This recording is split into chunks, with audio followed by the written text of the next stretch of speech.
إله إلا الله محمد رسول الله لا إله إلا الله محمد رسول الله لا إله إلا الله محمد رسول الله.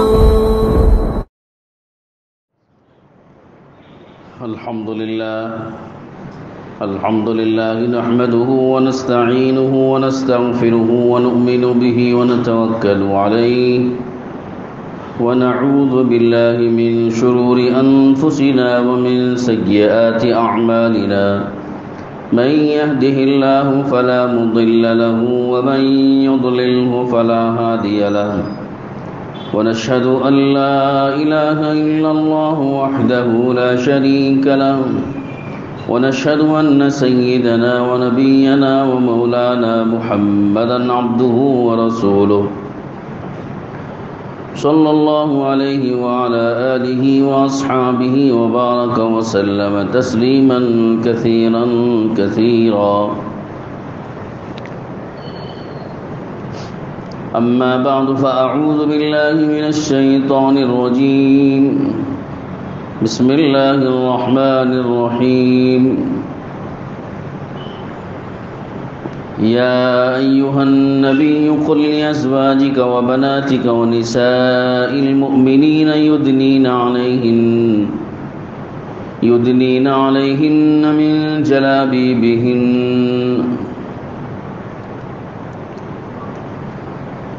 وقال النبي صلى الله عليه وسلم الحياء شعبة من الإيمان. وقال عليه الصلاة والسلام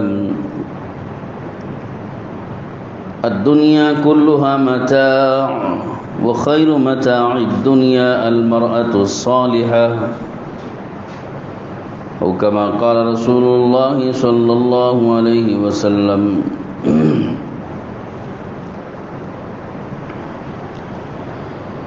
بزرگان محترم، دوستو اور بھائیو،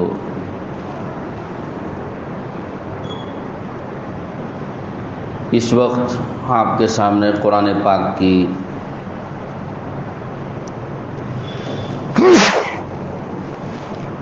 ایک آیت پڑھی گئی اور دو حدیثیں بھی آپ کے سامنے پیش کی گئی. قرآن پاک کی اس آیت میں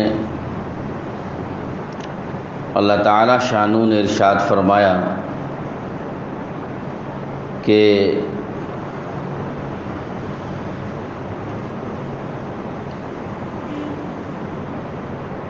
اے نبی، آپ فرما دیجئے اپنی بیویوں سے اور اپنی بیٹیوں سے اور مومنوں کی عورتوں سے کہ اپنے اوپر سے گھونگھٹ ڈال لیا کریں. یا ایھا النبی قل لازواجک وبناتک ونساء المؤمنین.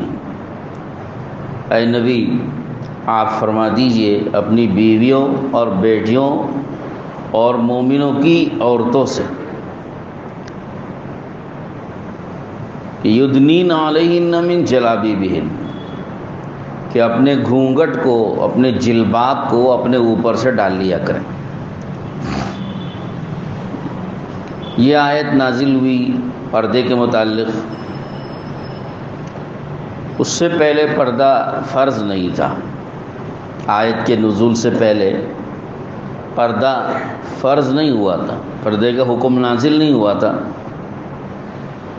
تو چونکہ اس وقت زمانہ ایسا تھا کہ بیک وقت پورا قرآن نہیں اتارا گیا، بلکہ اللہ تعالیٰ نے پورے 23 سال میں تھوڑا تھوڑا قرآن اتارا، تو احکامات بھی تھوڑے تھوڑے اتارے گئے.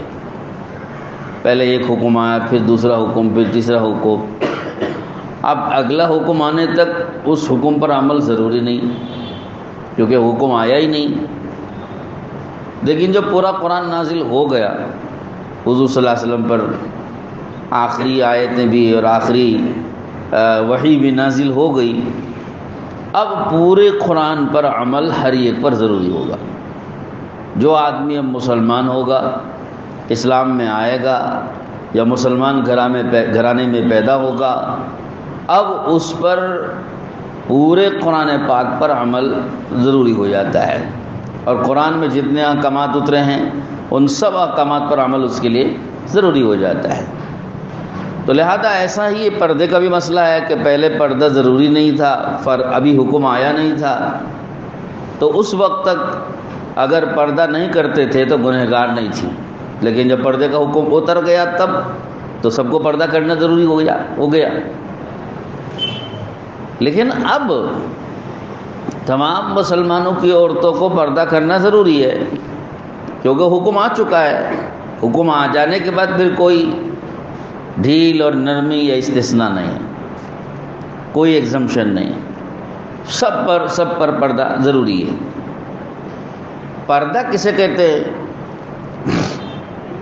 پردہ حقیقت میں چہرے کے چھپانے ہی کو کہتے ہیں، کیونکہ عورت کی اصل زینت تو اس کے چہرے سے ہی ظاہر ہوتی ہے. تو پردے کے چہرے کے چھپانے کو پردہ کہا جاتا ہے. تو اصل پردہ تو چہرے کا پردہ ہے. اور جہاں تک سر سے پیر تک چھپانے کا تعلق ہے، عورت کے بدن کا سر سے پیر تک چھپانا، یہ چھپانا ستر ہے، یہ بھی ضروری ہے. سر کے بال نہ دکھائی دیں، چوٹی نہ دکھائی دے، عورت کی پیشانی کے بال ہوں، کن پٹی کے پاس بال ہوں، لٹکے ہوئے چوٹی کے بال ہوں، ان سب بالوں کا بھی چھپانا ضروری ہے. اور اس کے علاوہ گردن سے لے کے پیر تک بھی صرف ہتھیلیاں اور دونوں قدم اور یہ چہرہ، یہ تین چیزیں چھوڑ کر باقی پورے بدن کا چھپانا ہر وقت یہ ضروری ہے. اس کا تعلق ستر سے ہے. ستر کا مطلب کیا ہے؟ آپ جانتے ہیں کہ مرد کا ستر کیا ہے. آپ جانتے ہیں نا کہ بھائی مرد کا ستر کیا ہے. مرد کا ستر ناف سے لے کر گھٹنے کے نیچے تک ہے. یہ ستر آدمی کو، مرد کو ہر وقت چھپائے رکھنا فرض ہے.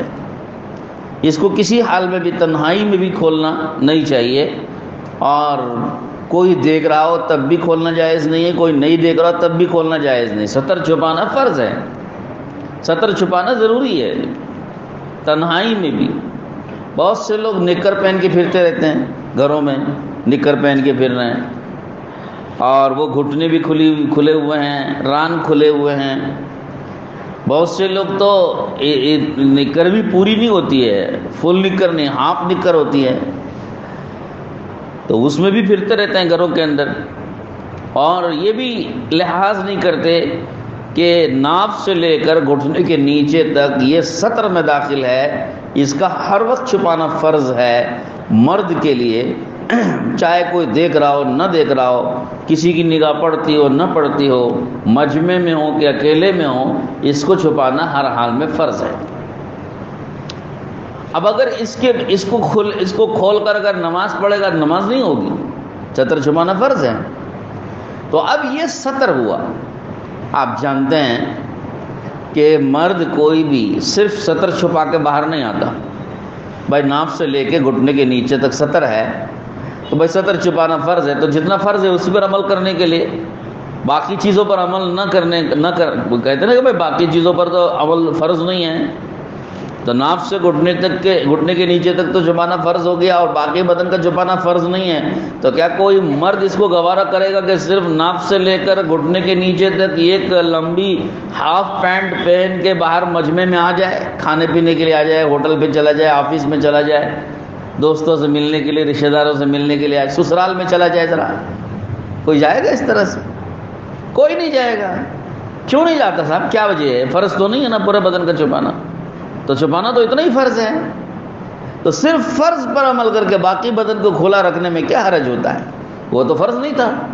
لیکن حرج کیا ہے؟ کیوں نہیں کھلا رکھتا بدن؟ اور اس کھلے بدن کے ساتھ کیوں نہیں آتا مجمع کے سامنے، لوگوں کے سامنے ملنے؟ اب کسی نے گھنٹی بجائی، بیل بجائی گھر میں، آپ کون ہیں دیکھنے کے لیے بھی اتنے سے پینٹ میں نہیں آتا باہر آدمی.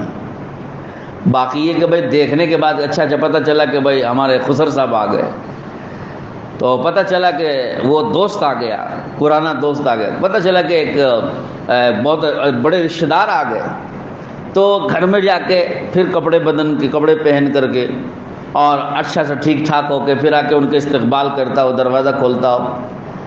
ایسا نہیں ہے، بلکہ آدمی دیکھنے سے پہلے کہ کون ہے، یہ دیکھنے سے پہلے ہی بدن ڈھانک کے باہر آ کے جانتا ہے۔ تو مطلب یہ ہوا کہ آدمی کو تھوڑی دیر کے لیے بھی کسی کے سامنے بدن کھولا رکھے ہوئے آنا گوارا نہیں ہے، پسند نہیں ہے۔ اور کھلے بدن کے ساتھ چاہے وہ فرض نہ ہو، بدن کھلا رکھتے ہوئے فرض نہ ہونے کے باوجود کھلے بدن کے ساتھ لوگوں کے سامنے آ کر بات کرنا، ملاقات کرنا اور ان کو دکھانا یا ان کو دیکھنا یا ان سے ملنا اور بیٹھنا، گفتگو کرنا آدمی کو پسند نہیں آتا ہے، گوارا نہیں ہوتا ہے، شرمندہ ہوتا ہے، آدمی شرمندگی محسوس کرتا ہے، حیا محسوس کرتا ہے اور اس کو مناسب نہیں سمجھتا۔ اس کی مروت اور اس کے اندر کی ایک طبیعت میں ایک چیز ہے جو اس کے لیے رکاوٹ بنتی ہے، وہ مانع بنتی ہے، وہ جائے گا اور ہرگز اس حالت میں آ کے لوگوں سے نہیں ملے گا، کپڑے پہنے گا اور پہن کر پھر آ کے لوگوں سے ملے گا۔ تو میرا سوال یہ ہے کہ وہ کون سی چیز ہے جو آدمی کو اس کھلے بدن میں آنے سے روک رہی ہے؟ کون سی چیز ہے وہ؟ کیا چیز ہے وہ کہ جو اس کھلے بدن میں آدمی کو لوگوں کے سامنے آنے سے روک رہی ہے؟ حالانکہ پورا بدن چھپانا فرض نہیں ہے، فرض تو ناف سے گھٹنے کے نیچے تک ہی ہے، لیکن باقی بدن چھپانا فرض نہیں۔ تو فرض نہ ہونے کے باوجود آدمی اس بدن کو کھولا رکھ کر لوگوں کے سامنے آنے اور لوگوں سے ملنے کو پسند نہیں کر رہا ہے، تو وہ کیا چیز ہے جو آدمی کو روک رہی ہے؟ اسی کا نام ہے حیا اور شرم۔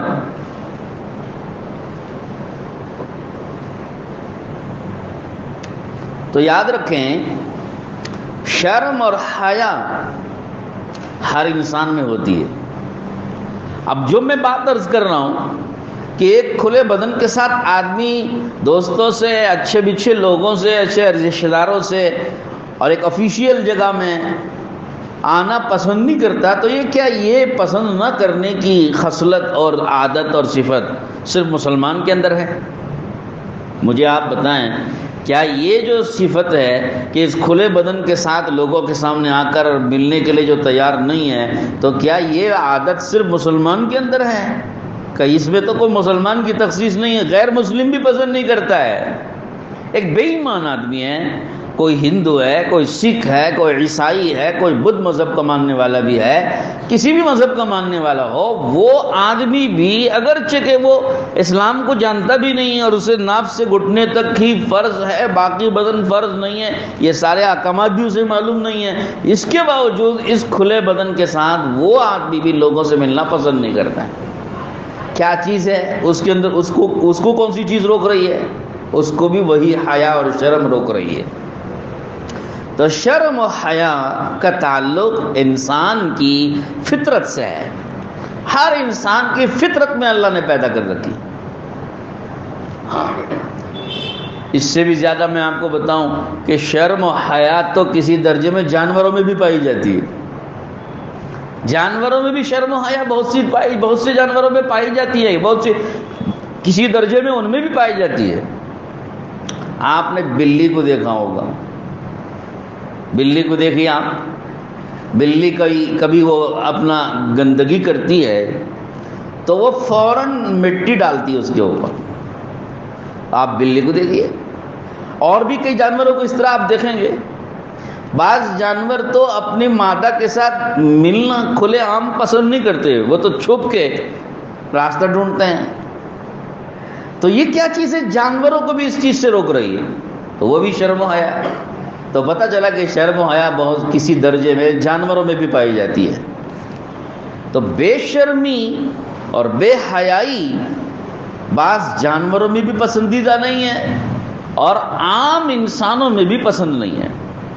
کس وجہ سے پسند نہیں ہے؟ کہ اللہ نے انسان کی فطرت میں شرم و حیا رکھی ہے. کوئی بھی حیا والا انسان، شرم اپنے اندر رکھنے والا انسان بے حیائی کا کوئی کام کھلے عام لوگوں کے سامنے پسند نہیں کرے گا، بے حیائی سے لوگوں کے سامنے آنا پسند نہیں کرے گا، بے حیائی کی باتیں کرنا پسند نہیں کرے گا، اور بے حیائی کے کام کرنا پسند نہیں کرے گا، کیونکہ ہر انسان کی فطرت میں، اس کی طبیعت کے اندر اللہ رب العزت نے یہ چیز رکھ دی ہے.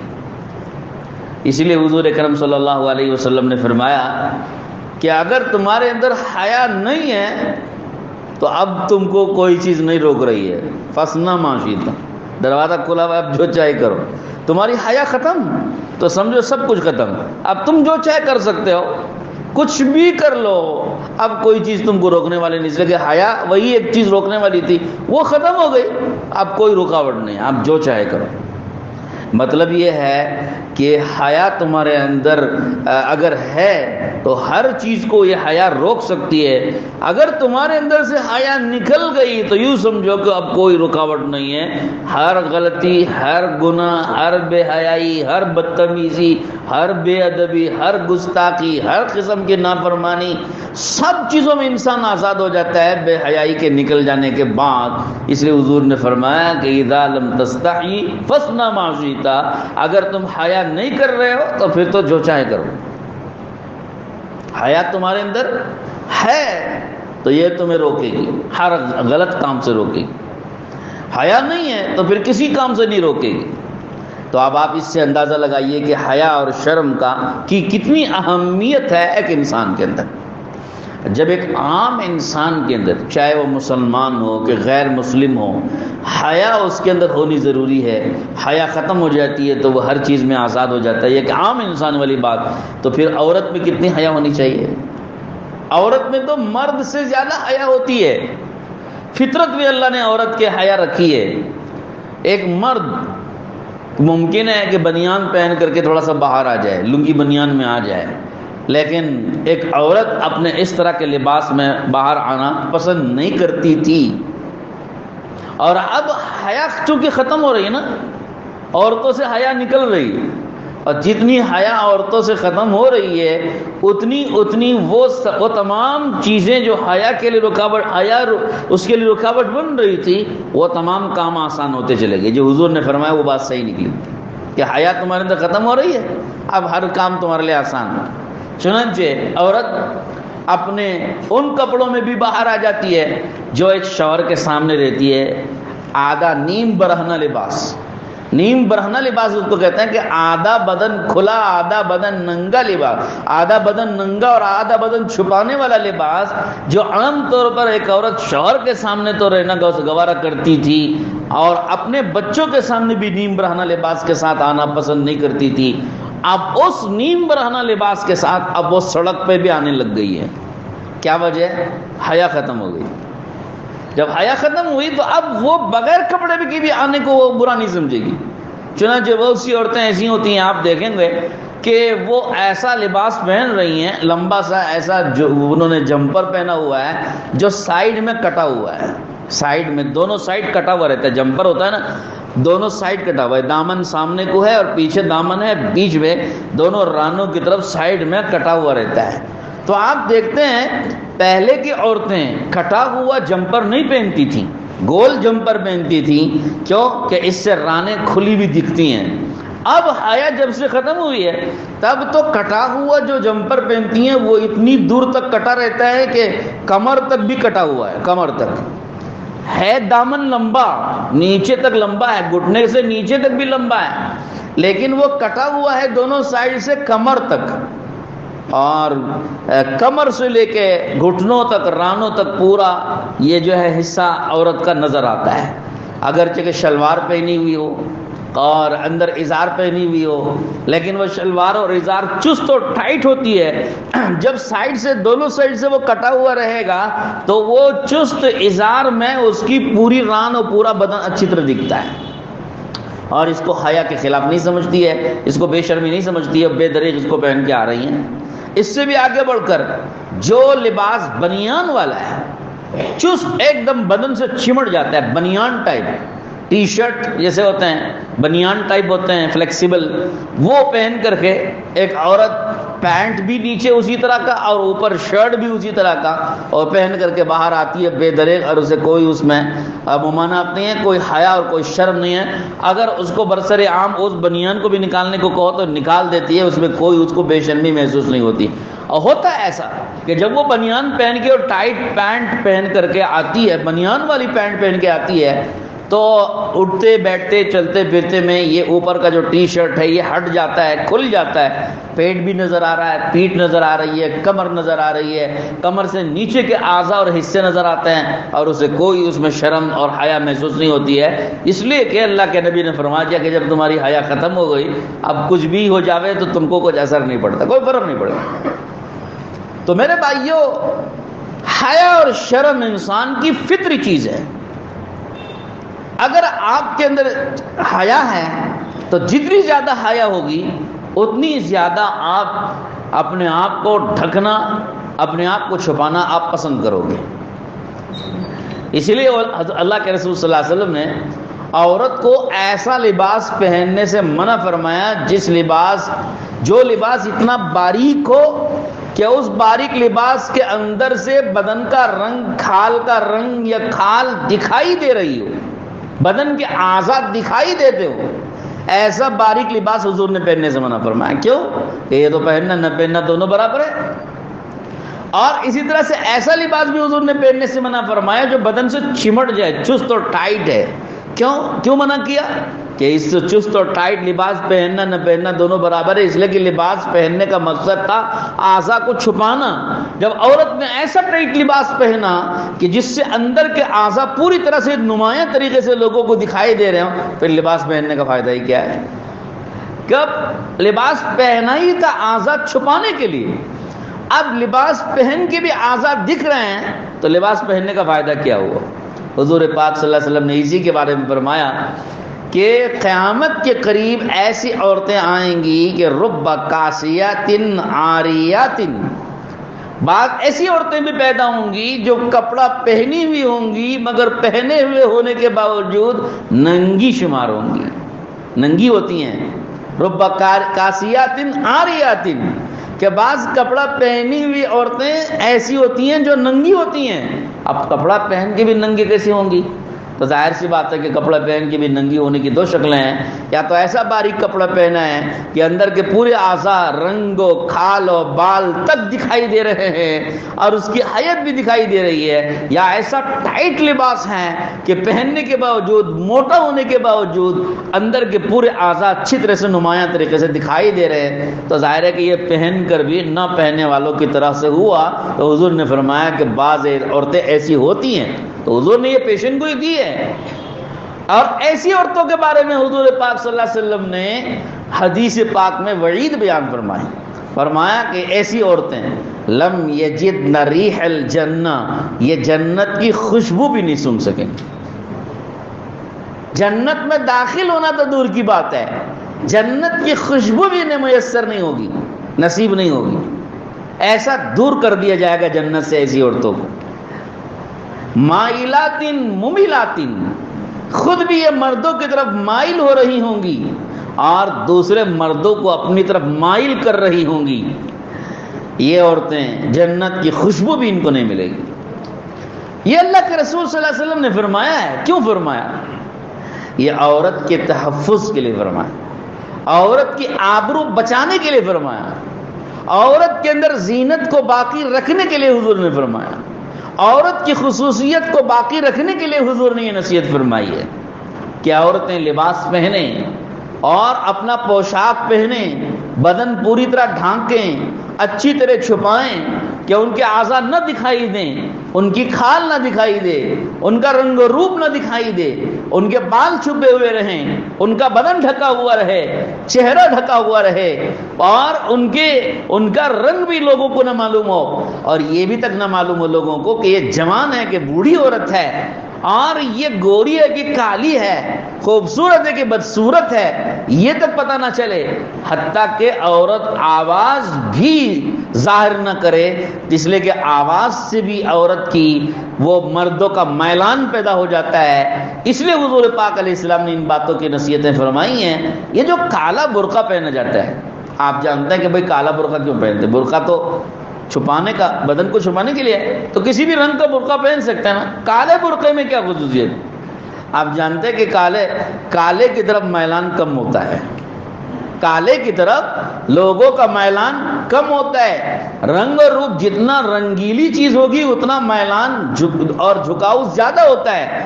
اور جب مقصود برقعے سے مردوں کے میلان کو اور مردوں کی توجہ کو ہٹانا ہے تو آپ رنگیلا برقع پہنیں گے تو رنگیلا برقعے کا رنگ خود لوگوں کو متوجہ کرے گا اپنی طرف، تو لہذا اس رنگ کو ختم کر کے کالا برقع اس لیے لایا گیا تاکہ لوگوں کی نظروں کو، ان کے میلان کو، ان کی توجہ کو دور رکھا جا سکے۔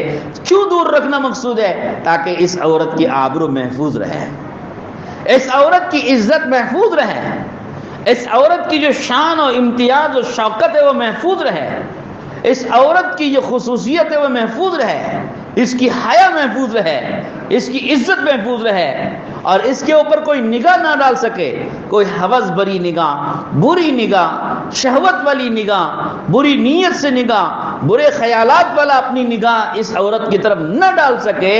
ایسی بری نیتیں، بری نظریں، برے خیالات والوں کو دور رکھنے کے لیے یہ اللہ کے رسول صلی اللہ علیہ وسلم کی یہ ہدایات ہیں کہ پردہ اختیار کرے، حجاب پہنے، چہرہ چھپائے، بال و کھال اور رنگ و روپ چھپائے، اپنا جوان اور بوڑھا ہونا بھی چھپائے، اپنی آواز بھی چھپائے، تاکہ کسی کا میلان اس کی طرف ہو کر اس کی آبرو پہ کسی کو حملہ کرنے کی ہمت نہ ہو سکے۔ تو اب آپ بتائیے کہ اسلام نے اگر حیا سکھائی ہے، پردہ سکھایا ہے، برقع سکھایا ہے، نقاب ڈالنا اگر سکھایا ہے، بدن کو ڈھانکنے کا کی تعلیم اگر اسلام نے دی ہے، تو اس میں عورت کی ترقی کے لیے رکاوٹ ہے یا عورت کی ترقی اور حفاظت اس سے مقصود ہے؟ لوگ اس کو عورت کی ترقی کے لیے رکاوٹ سمجھ رہے ہیں کہ اس میں تو عورت کی عصمت اور آبرو کی حفاظت مقصود ہے، اس کی جان بھی محفوظ رہے گی، مال بھی محفوظ رہے گا، آبرو محفوظ رہے گی، اس کی سب کچھ میں حفاظت ہو سکے گی۔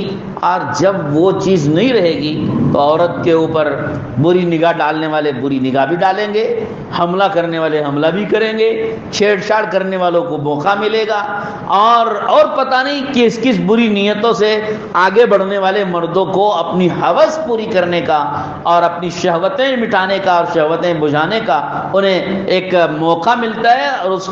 اور پھر اتنی ہی بات نہیں ہے، حضور پاک علیہ السلام نے فرمایا ہے کہ عورت جب گھر سے باہر نکلتی ہے استشرفہ الشیطان، شیطان جھانک جھانک کے دیکھتا ہے اس کو۔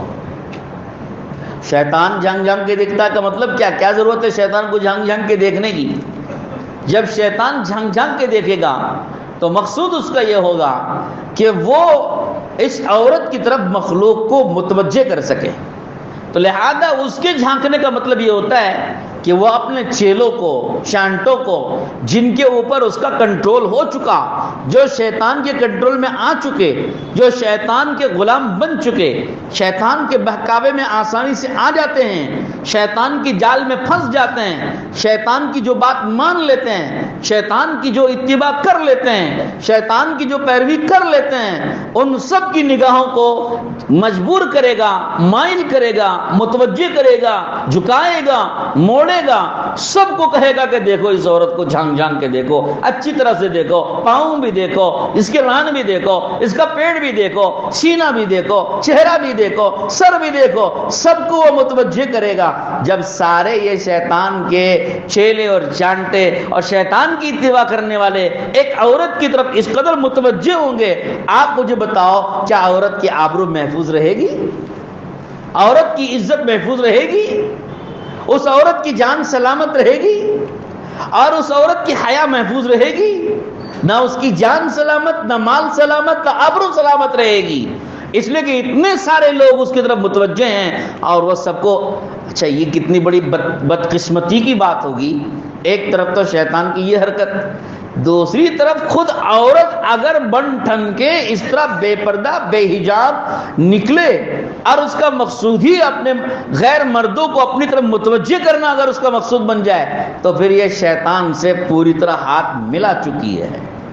اب جو شیطان سے ہاتھ ملا چکی، شیطان کے مقصد کو پورا کرنے کے لیے شیطان کی گویا ایجنٹ بن چکی، اب یہ عورت شیطان کا جال بن جائے گی، اور اس عورت کو ایک شیطان استعمال کرے گا مردوں کو پھنسانے کے لیے، مردوں کو گناہ میں مبتلا کرنے کے لیے، مردوں کی نگاہوں کو گندا کرنے کے لیے، مردوں کے خیالات گندا کرنے کے لیے، مردوں کے دل کے ارادوں کو گندا کرنے کے لیے، مردوں کی دل کی نیتوں کو بگاڑنے کے لیے، مردوں کی سوچ و فکر کو خراب کرنے کے لیے، اور پھر آگے مردوں کے عملوں کو، مردوں کے اندر زنا اور بدکاریاں پیدا کرنے کے لیے، ان سب گناہوں میں مردوں کو پھنسانے کے لیے اور ڈالنے کے لیے اور مبتلا کرنے کے لیے اس عورت کو شیطان جال بنا کر استعمال کرے گا۔ جیسا ایک مچھلیوں کو پھانسنے والا آدمی جال ڈالتا ہے اور گل ڈالتا ہے، مچھلیاں پھانستا ہے، ایسا یہ عورت بھی جال اور گل بن جائے گی مچھلیاں پھانسنے کے لیے، یعنی مردوں کو پھانسنے کے لیے شیطان کا۔ اور یہ جو ڈور ہوتی ہے اور یہ جال ہوتی ہے شیطان کے ہاتھ میں ہوتی ہے۔ النساء حبائل الشیاطین، اللہ کے رسول نے فرمایا کہ عورتیں شیطان کا جال ہوتی ہیں کہ ان جالوں سے مردوں کو شیطان پھانستا ہے۔ اب اس عورت کے بارے میں آپ کیا کہیں گے جو بے حجاب ہو جائے، بے حیا ہو جائے، بے پردہ ہو جائے، کہ وہ شیطان کی تو پوری طرح ایجنٹ بن کے، شیطان سے ہاتھ ملا کر کے شیطان کے مقصد کو پورا کرنے کے لیے وہ راستے میں آ چکی ہے اور باہر آ چکی ہے۔ اب ایک مسلمان عورت، کلمہ پڑھنے والی عورت، اللہ کے نبی صلی اللہ علیہ وسلم کی امتی عورت، اور اللہ پاک کی غلامی کا وعدہ اور عہد اٹھائی ہوئی عورت، کیا وہ شیطان سے ہاتھ ملانے کو تیار ہے؟ یہ شیطان سے عہد توڑ کے، شیطان سے معاہدہ توڑ کے اور شیطان سے ہاتھ ملانا چھوڑ کر اللہ سے، اللہ کے رسول سے اور دین اسلام سے ہاتھ ملانے کو تیار ہے۔ کس چیز کے لیے وہ تیار ہے؟ سوچنا چاہیے، فیصلہ کرنا چاہیے اس کو۔ ارے کورٹ میں مقدمہ چل رہا ہے تو وہ تو ایک پولیٹیکل ایشو ہے، اور پولیٹیکل ایک کیا کہتے ہیں، سمجھے، وہ پالیٹکس ہے، آپ سب جانتے ہیں۔ وہ ایک سیاسی کھیل ہے، سیاسی مہرہ ہے کہ وقتاً فوقتاً کوئی بھی ایک مہرہ اٹھاتے ہیں اور سیاسی لوگ اپنی سیاسی روٹیاں گرم کرتے ہیں۔ ان کو تو الیکشن چل رہا ہے اس وقت میں یو پی میں، اور بہت سے صوبوں میں، علاقوں میں الیکشن چل رہا ہے، اور آگے اور بھی الیکشن آنا ہے، اور پارلیمنٹ کا بھی الیکشن آنا ہے۔ آپ کو پتہ ہے کہ 2024 کا الیکشن ہے، اس کی ایک فضا بنانی ہے جیتنے کے لیے، اگرچہ کہ یہ اب اپنی مراد پوری نہیں کر پائیں گے۔ ہندوستان کی عوام بہت کچھ سمجھ چکی ہے، اب اتنی بیوقوف نہیں بنے گی، ان کا واپس دوبارہ وہاں پر بیٹھنے کی امیدیں اور چانسز کم ہیں۔ کوئی نہ کوئی کھیل اس کے باوجود ایسا وہ نچاتے ہیں جس سے ان کی سیاست جو ہے ذرا گرم رہے اور ایک جگہ فضا بن جائے، اور مسلمانوں کے خلاف ایک ماحول بن جائے، مسلمانوں کے خلاف جو ہے غیروں کو متحد کر سکیں، اور پھر جو غیروں کے سارے ووٹ ان کے جو ہے گود میں پڑ سکیں۔ اس مقصد کے لیے وہ کوئی نہ کوئی ایشو اٹھاتے ہیں۔ ہماری عقل مندی کا تقاضا کیا ہے؟ ہماری عقل مندی کا تقاضا یہ ہے کہ ہمیں سمجھنا چاہیے کہ اس وقت میں یہ ایشو اٹھانے کی ضرورت کیا تھی۔ آپ کو سمجھنا چاہیے کہ اس کے پیچھے کوئی سیاسی چال ضرور ہے۔ اب اس سیاسی چال کو ناکام کرنے کا طریقہ کیا ہے؟ طریقہ یہ کہ وہ ایشو کو ٹھنڈا کرو اور ان کی مراد پوری ہونے نہ دو۔ لیکن اللہ کا فضل ہو گیا، ہم نے بہت سے لوگوں کے ساتھ جو سیاسی بصیرت رکھتے ہیں ملکی اعتبار سے، نیشنل لیول پر جو حضرات، جو اکابر، جو بزرگان دین، جو علماء، جو دانشوران سیاسی فہم رکھتے ہیں اور سیاسی بصیرت رکھتے ہیں، ان کے ساتھ جو گفتگو ہوئی تو اس سے اندازہ یہ لگا کہ ان کا یہ ایجنڈا ایک پولیٹیکل تھا اور وہ ناکام ہو گیا۔ اٹھایا تو انہوں نے اپنے آپ کو کامیاب بنانے کے لیے، لیکن اس وقت میں وہ ناکام ہو گئے۔ اتنی بدنامی اور اتنی رسوائی ان لوگوں کی ہو چکی ہے پوری دنیا میں، اور پوری دنیا تھوک رہی ہے ان کو، حتیٰ کہ یہ بھی پتہ چلا کہ RSS کے جو ان کے ہیڈ ہیں وہ بھی تھوک رہے ہیں کہ یہ ایشو تم کو اٹھانا نہیں چاہیے تھا۔ تو اب ان سب سے پتہ چلا کہ وہ اس وقت میں ناکام ہو گئے اور یہ ایشو ان کا کامیاب نہیں ہوا. سمجھے نا آپ, یہ ہمارا فائدہ ہو گیا اس میں. بہرحال جو آگے چل کر کے کیا نتیجہ نکلے گا ایک الگ بات ہے. تو ان کا یہ ایشو انہوں نے اٹھایا تھا ایجنڈا, یہ ایجنڈا بنا کر اپنا پولیٹیکل, وہ ناکام ہو گئے ہیں. اب وہ خود اس سے پیچھے ہٹنا چاہتے ہیں اس لیے کہ اس میں ان کا بڑا نقصان ہو رہا ہے. یہ ایک الگ پوائنٹ ہے. لیکن ہمیں اس وقت میں خطرہ ہے, مسلمان عورتیں خدا نہ خواستہ اگر کورٹ کا فیصلہ پردے کے اوپر پابندی کا آتا ہے, نہیں آئے گا, ہمارے جو لائرز لڑ رہے ہیں اللہ انہیں ہمت خوب نصیب فرمائے. آپ کو اور ہمیں دل سے دعائیں دینا چاہیے اپنے ان ایڈوکیٹس کو اور لائروں کو جو روز بروز ماشاءاللہ کورٹ میں پہنچ کر کے پیٹیشن فائل کر کے وہ باقاعدہ لڑ رہے ہیں. ہمیں ان کو دعائیں دینا چاہیے دل سے.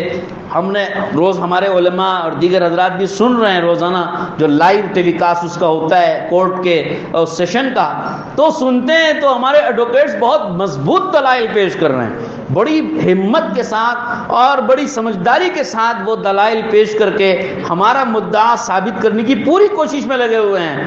لیکن مقابل میں جو ان کے ایڈوکیٹس ہیں وہ کسی نہ کسی جگہ بلا وجہ کے ایسے شوشے نکال کر کمزوریاں دکھا کے اس کو کمزور کرنے کی کوشش کر رہے ہیں, لیکن کامیاب نہیں ہو پا رہے ہیں. مگر چھوڑ نہیں رہے وہ لوگ, شرارتیں اور ایسے باریک باریک پوائنٹس پر وہ پکڑ کر کے کمزور کرنے کی کوشش کر رہے ہیں, کامیاب نہیں ہو رہے. ہمارے ایڈوکیٹ جو دلائل پیش کر رہے ہیں الحمدللہ بہت مضبوط طریقے سے بات کو رکھ رہے ہیں, پیش کر رہے ہیں. ہمیں ان کے لیے خوب دعائیں دینا چاہیے تنہائیوں میں بھی کہ اللہ ان کو ہمت نصیب کرے اور ان کی اللہ مدد فرمائے اور ان کی بات کو اللہ وزندار بنائے, مؤثر بنائے اور ان کو اللہ اپنے اس کیس میں کامیابی نصیب فرمائے. ان کی کامیابی نہیں ہے, یہ سب سارے مسلمانوں کی کامیابی ہے. کوشش کرنا ہے ہم کو کہ دعائیں مانگ, اب اس کے سوا ہم تو کچھ نہیں کر سکتے. لیکن مجھے یہ خطرہ لگتا ہے بلکہ ہمارے علماء کو بھی کہ اس کی وجہ سے ایک عام ماحول مسلمان عورتوں کا یہ بن نہ جائے کہ بھائی پردہ کرنا کوئی ضروری نہیں ہے. خدا نہ خواستہ اگر یہ ماحول بن گیا تو یاد رکھیے ہم اپنے پیروں پہ کلہاڑی ماریں گے. ہمیں تو اس وقت میں یہ نہیں دیکھنا ہے کہ کورٹ کیا فیصلہ کرے گا, میڈیا کیا کہہ رہا ہے, قوم کیا بول رہا ہے, ہمیں اس سے کیا مطلب. ہمیں تو یہ دیکھنا ہے کہ دین اسلام نے ہم کو کیا رہبری فرمائی, ہماری آبرو کے لیے, ہماری حیا کے لیے, ہماری عزت کی حفاظت کے لیے دین اسلام نے ہمیں کیا حکم دیا, قرآن نے کیا حکم دیا, حدیث پاک میں اللہ کے نبی نے کیا حکم دیا اور کیا طریقہ ہمیں سکھایا اور سمجھایا, اور ہمارے علماء اس سلسلے میں کیا رہبری فرما رہے ہیں. ہمیں تو یہ دیکھ کر کے اپنے آپ کو پردے میں لانا, عملاً پردہ کر کے دکھانا ہے کہ ہم پردہ کریں گے چاہے فیصلہ اس کے خلاف آئے. ہمیں تو اس عزم کے ساتھ ہم ہر حال میں پردہ کریں گے. ہمارا پردہ در حقیقت ہماری آبرو کی حفاظت کے لیے, ہماری عورتوں کی آبرو کی حفاظت کے لیے ہے. لہذا اگر فیصلہ کچھ بھی آئے ہم کو تو ہر حال میں پردہ کرنا. اب ہماری لڑکیاں جو کالجوں میں جا رہی ہیں ان کے لیے ایک بڑا امتحان ہے. آپ سب کی بچیاں ہوتی ہیں, آپ کی بھی بچیاں پڑھ رہی ہوں گی, اسکولوں میں پڑھ رہی ہیں, کالجوں میں پڑھ رہی ہیں. ان کے لیے ایک آزمائش ہے, آخری سال ہے, پورا سال تو انہوں نے کچھ نہیں چھیڑا, آخری وقت میں ابھی ایگزام کے لیے بیٹھنے کا وقت قریب آ رہا ہے تو ان کو پردے کے ساتھ آنے میں رکاوٹ ڈال کر ایک امتحان میں ان کو ڈال دیا. مسلمان بچیوں کو ایک امتحان میں اور آزمائش میں ڈال دیا کہ اگر امتحان لکھنا چاہتی ہیں تو پردہ نکالنا پڑے گا, اور اگر پردہ کرنا چاہتی ہیں تو امتحان چھوڑنا پڑے گا. عجیب غریب امتحان میں آ گئے ہماری لڑکیاں. ظاہر بات ہے کہ مسلمان بچیاں, اللہ کا شکر ہے اس گئے گزرے فساد کے اور فتنے کے ماحول میں بھی ہماری مسلمان بچیاں اس ہمت کے ساتھ اپنی شرم و حیا اور اپنی آبرو کی حفاظت کرتی ہوئی لڑ رہی ہیں, پیچھے نہیں ہٹ رہی ہیں. چاہے ان کو موقع نہ دیا جائے امتحان کا, چاہے ان کو کالج میں نہ جمایا جائے اور کلاس میں نہ بٹھایا جائے, مگر اپنا پردہ ہٹانے کو وہ لڑکیاں تیار نہیں ہیں. سلام ہو ان بچیوں کی ہمت پر. ہمیں دل سے دعا دینا چاہیے کہ وہ اپنے اسلام کی خاطر، دین اسلام کے تحفظ کی خاطر ڈٹی ہوئی ہیں، جمی ہوئی ہیں، اور ایبسنٹ ہونا اور ان کا غیر حاضری ڈلنا گوارا کر لے رہی ہیں، لیکن پردہ نکال کر کے وہ کالج جانا یا اسکول جانا پسند نہیں کر رہی ہیں۔ اللہ پاک ان کی اس ہمت اور استقامت کی برکت سے ہمیں امید ہے کہ اللہ کی مدد ضرور آئے گی۔ البتہ کچھ لوگ، کچھ لڑکیاں اسے موقع پہ ہمت ان کی جواب دے رہی ہے، اور ایسے موقع پر جا کے وہ پردہ نکال کے، برقع نکال کے، نقاب نکال کے، اور حتیٰ کہ سر کا اسکارف بھی سب نکال کے پرس میں ڈال کے وہ بے درگ اندر جا رہی ہیں۔ یہ ان کے لیے امتحان کا وقت ہے کہ یہ سوچنا چاہیے کہ مجھے اللہ کا حکم توڑنا ہے، اپنی خواہش پوری کرنی ہے، اپنی ضرورت پوری کرنی ہے، یا اپنی ضرورت کو قربان کرنا ہے اور اللہ کا حکم کو باقی رکھنا ہے؟ کیا پورا کرنا ہے؟ اللہ کا حکم پورا ہونا ہے یا اپنی ضرورت پوری ہونی؟ ظاہر سی بات ہے کہ تعلیم ایک اپنی ضرورت ہے، ڈگری اپنی ایک ضرورت ہے، امتحان اپنی ایک ضرورت ہے۔ اگر لاک ڈاؤن میں کیا ہو گیا؟ لاک ڈاؤن میں 2 سال تک پڑھائی نہیں ہوئی، ایگزامز نہیں ہوئے، بعض لوگوں کو تو بغیر ایگزام کے پروموشن مل گیا، لیکن پڑھائی تو نہیں ہوئی ہے نا 2 سال تک۔ اس چیز کو جب گوارا کر لیا گیا ہے کرونا کی وجہ سے، تو آپ پردے کے لیے بھی 2 مہینے اور گوارا کر لیجئے، ایک ایگزام جانے دیجئے، لیکن ہم اپنی آبرو کو پامال کر کے اللہ کا حکم نہیں توڑیں گے، اللہ کے نبی کی سنت کے خلاف نہیں چلیں گے۔ یہ ہمت اور استقامت کے ساتھ اگر ہماری عورتیں اور بچیاں جمی رہیں گی، اور ہمارے مرد حضرات بھی ان کو ہمت دیں گے، تسلی دیں گے، کچھ نقصان نہیں ہوگا، کوئی حرج کی بات نہیں ہے۔ اگر ڈگری ہمیں ہاتھ نہیں آتی، ایگزام ہمیں نہیں بٹھاتے ہیں، اللہ ہمارے ساتھ ہو جائے گا، اور اللہ قدرت غیبیہ سے ایسے حالات پیدا کرے گا کہ یہ رکاوٹ ڈالنے والوں کی رکاوٹوں کو اللہ انڈے کے چھلکے کی طرح توڑے گا، مکڑی کے جالے کی طرح اللہ انہیں صاف کرے گا۔ مولانا عمر پالنپوری رحمۃ اللہ علیہ حضرت فرمایا کرتے تھے، یہ ساری باطل طاقتیں اللہ کے نزدیک انڈے کا چھلکا، مچھر کا پر اور مکڑی کا جالا ہے۔ اللہ کو اگر انہیں ختم کرنا ہو تو اللہ کے لیے مکڑی کا جالا نکالنے کے لیے اور انڈے کا چھلکا توڑنے کے لیے اور کیا کہتے ہیں اس کو، مچھر کا پر اس کو کچلنے کے لیے کون سی طاقت کی ضرورت ہے؟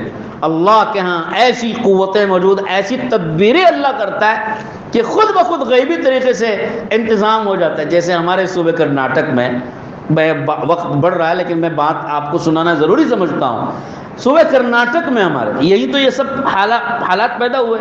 ان کی حکومت ہے، اور ان کی حکومت سے ایک چال چل کے ان کی حکومت کو پولیٹیکلی اعتبار سے مضبوط کرنے کے لیے، اور ان کے جتنے ووٹرز ہیں ان کو بڑا ہمت دلا کے اپنے لیے جمانے کے لیے انہوں نے بہت کچھ یہ گیم کھیلا تھا۔ لیکن ہوا کیا ہے؟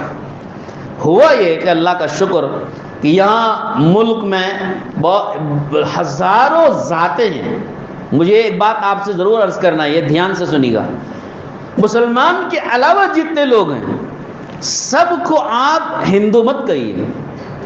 ایک میری بات یاد رکھیے، میں کابر سے بات کر کے آپ سے سنا رہا ہوں، مسلمان کے علاوہ جتنے یہاں پر غیر مسلم ہیں سب کو ہندو مت کہو، سب ہندو نہیں ہیں، ہندو ایک ذات ہے۔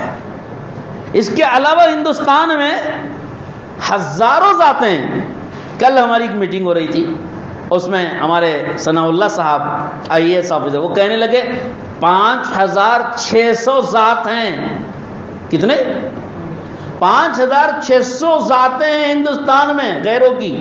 آپ سب کو ہندو کہو گے؟ ہندو ایک ذات ہے، اور اس کے علاوہ 5600 ذاتیں موجود ہیں، ہزاروں کی ذات۔ آپ اس ذات کے ساتھ نام لیجئے ان کا، یہ کہیے کہ صاحب یہ لنگایت ہیں، اور یہ OBC کے لوگ ہیں، اور یہ جو ہے کیا کہتے ہیں بیکورڈ کلاس کے لوگ ہیں۔ مختلف جو ذات ہے نا، ان ذاتوں کا آپ نام لے کر کے، جب آپ جیسے UP میں جاٹ ہے تو وہ جاٹ ایک ذات ہوتی ہے، ایسے ہندوستان میں ہزاروں ذات موجود ہیں۔ ہر ایک کو الگ الگ ذات سے اگر آپ یاد کریں گے تو وہ خود بھی خوش ہوں گے، اور سب کو ہندو کہہ کر کے آپ سب کو ایک مت بنائیے۔ یہ سب ٹکڑے ہیں الگ الگ، مسلمان تو ایک ہیں، مسلمانوں میں ذات نہیں ہے۔ کلمہ پڑھنے والا ہر مسلمان ایک ہی صف میں کھڑے ہو گئے، محمود و آیات، نہ کوئی بندہ رہا نہ بندہ نواز۔ یہاں تو اسلام میں مسلمان سب کے سب متحد ہیں، کوئی الگ الگ نہیں ہے۔ الگ الگ وہ جو ایک اختلافات ہے وہ اپنی جگہ، ذات الگ الگ نہیں ہے مسلمانوں کی، ساری مسلمانوں کی ذات ایک ہے، اسلام ایک ہے، مسلمان ایک ہیں، لیکن آپ اسلام کے اور مسلمانوں کے علاوہ مذہب کے ماننے والے لوگ ہیں، وہ سب ایک مذہب کے نہیں ہیں، ہر ایک کی ذات الگ، ہر ایک کا مذہب الگ، ہر ایک کے تعلیمات الگ، اور ہر ایک کا بت الگ، ہر ایک کی پوجا کا طریقہ الگ، سب ہندو نہیں، اور خود بھی اناؤنس کر رہے ہیں، وہ خود بھی ڈکلیئر کر رہے ہیں کہ ہم ہندو نہیں ہیں، خامخواہ ہم کو ہندو مت کہو، ان کو ہندو کہنا ان کی توہین ہے، وہ خود تیار نہیں ہے ہندو کا لفظ سننے کے لیے، اور ہم اتنے نادان ہیں سب کو ہندو ہندو ہندو ہندو کہہ کر کے ہم سب جو 100 ٹکڑوں میں 1000 ٹکڑوں میں 5500 ٹکڑوں میں جو بٹے ہوئے ہیں ان سب کو جوڑ کر آپ ایک بنا رہے ہو، کتنی بڑی غلطی ہم کر رہے ہیں۔ یہ ہماری غلطی چونکہ ختم ہونا چاہیے، اور ہمیں یہ سمجھنا چاہیے کہ وہ الگ الگ ذاتیں، جب یہ الگ الگ ذاتیں ہوں گی، میں عرض یہ کر رہا تھا کہ کرناٹک میں جتنی غیر ہندو ذاتیں ہیں نا، وہ سب اس وقت میں بڑی تعداد میں ان کے خلاف، جو انہوں نے پردے کو ایشو بنا کر اپنا پولیٹیکل ایک ایجنڈے کے طور پر پیش کر کے مسلمانوں کے خلاف ایک آگ بھڑکانے کی کوشش کی تھی، اللہ نے وہ آگ بجھانے کے لیے مسلمانوں سے زیادہ وہ غیر ہندو ذاتوں کو کھڑا کر دیا اس وقت میں اللہ نے۔ وہ غیر ہندو ذات بہت سارے کھڑے ہو کر کے، آپ دیکھ لیجئے سوشل میڈیا پہ چھوٹے چھوٹے ویڈیو کلپس آ رہے ہیں، غیروں کے آ رہے ہیں، ہندوؤں، میرا بھی وہی لفظ نکلا، ہندوؤں کے علاوہ جتنے ذاتیں موجود ہیں، مختلف دلت لوگ ہیں، او بی سی کے لوگ ہیں، لنگایت لوگ ہیں، ایسے کئی لوگ جو ان کے خلاف ہے، وہ اس وقت میں مسلمانوں کے فیور میں، حجاب کے فیور میں، مسلمان بچی اور عورتوں کے فیور میں چھوٹے چھوٹے کلپس بنا کے ڈال رہے ہیں، وہ سب آپ کا ساتھ دینے کے لیے تیار ہیں، اور آپ سب کو ہندو کہہ کر کے ان کے ساتھ ڈھکیل رہے ہو۔ یہ غلطی ہم کو نہیں کرنا چاہیے۔ میں عرض کر رہا تھا کہ جتنا انہوں نے یہ ایجنڈا اٹھا کر مسلمانوں کے خلاف ایک آگ بھڑکانے کی کوشش کی تھی، اللہ نے اپنی قدرت سے یہ نظام کر دیا کہ انہی کے لوگوں کو ان کے خلاف کھڑا کر دیا۔ مولانا عمر صاحب پالنپوری رحمۃ اللہ علیہ ایک دعا کرتے تھے، مجھے بھی آپ کو دعا کرنی چاہیے، کرو گے؟ اے اللہ باطل کو باطل سے ٹکرا دے، ہے نا؟ کتنی عجیب دعا، باطل کو باطل سے ٹکرا دے، حق کو ایک کر دے، باطل کو باطل سے ٹکرا دے۔ ہم اور آپ کو ایسی دعائیں مانگنا چاہیے۔ اللہ پاک ہم سب کو سمجھنے کی بھی توفیق نصیب فرمائے، عمل کی بھی توفیق نصیب فرمائے۔ وآخر دعوانا الحمدللہ رب العالمین۔ لا الہ الا اللہ، لا